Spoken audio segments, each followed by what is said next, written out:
I ask unanimous consent to submit two letters, one from National Nurses United dated March 20th, 2017, and the other from Michelle Washington, PhD psychologist, AFGE member. Without objection. Great. Couple of questions here. First, some observations. I heard Ms. McLeod acknowledge the value of official time, and she even went further and talked about the value of bargaining unit employees using official time to lobby members of Congress.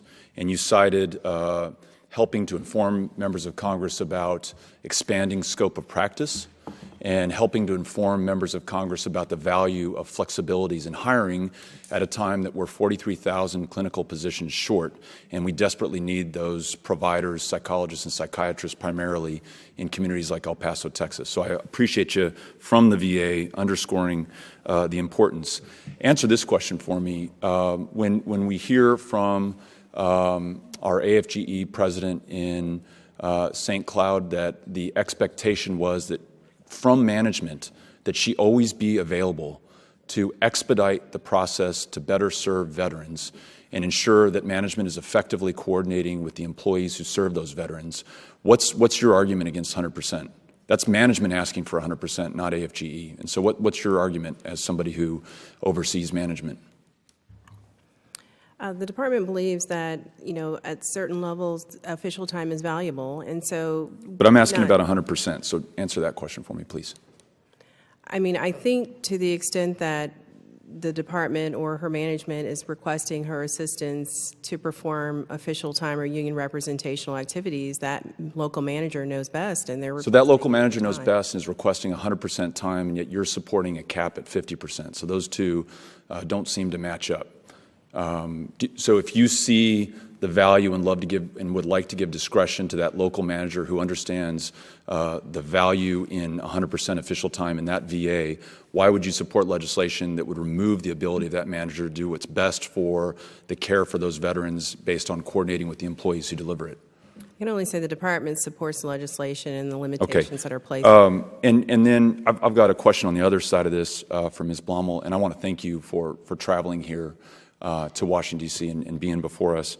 I've got to say that, the chairman's argument that when we have a time of clinical positions that are vacant, that, having a doctor at 100% and not having them perform some clinical function is pretty persuasive. Make the argument to me that those primary or those care providers who are on the front lines of delivering that care shouldn't have some part of their day devoted to care delivery. Most physicians, even if they have administrative jobs, they do have to have so many people on a panel. So most of them are not 100% because they have to care for veterans. The majority why you have a physician that wants to be in the union is because they have a greater understanding of what's happening on that side. And they can bring a wide range of talent and knowledge to the union and for management.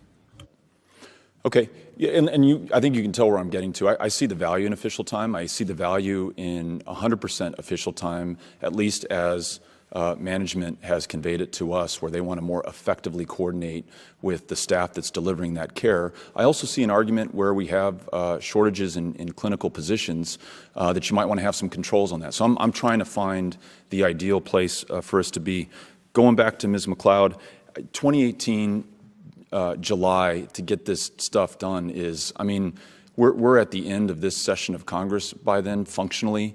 Our ability to conduct oversight on what you've implemented before the next Congress kicks in is gone. Why can't you do that sooner? Why can't we have the information this summer?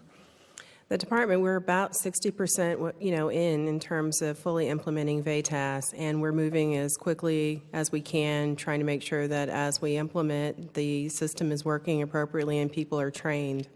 Unfortunately, I'm not responsible for making sure that's fully implemented, but we are moving as rapidly. Who do we talk to if you're not the person responsible? How do I find out how to get that information sooner? It just doesn't seem acceptable to me to wait until July 2018. Otherwise, we're going to move forward with a bill that I think is very well-intentioned from the chairman's standpoint. I think he wants to do the right thing for veterans, but from my standpoint, doesn't have the data or the information to support the conclusion. So, you're not giving me much to work with here. I yield back to the chairman.